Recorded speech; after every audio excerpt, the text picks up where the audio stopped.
அப்ப இந்த திருநீலகண்ட நாயனாரினுடைய வரலாறை நம்ம பார்க்கும் பொழுது அந்த திருநீலகண்ட நாயனாருடைய வரலாற்றுக்கும் இந்த இளமையாக்கினார் திருக்கோவில் இந்த திருக்குளத்துக்கும் ஒரு பெரிய தொடர்பு இருக்கிறது. அதுதான் இந்த எபிசோடினுடைய மிக முக்கியமான வரலாற்றின் பதிவு.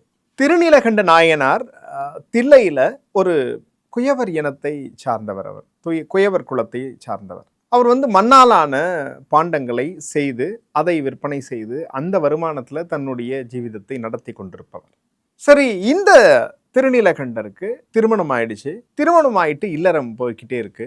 விதியின் பயனாக அவர் தன் மனைவியை தவிர வேறொரு பெண்ணை தொடக்கூடிய சூழல் ஏற்படுது. இது தன்னுடைய மனைவிக்கு தெரிஞ்சிருது.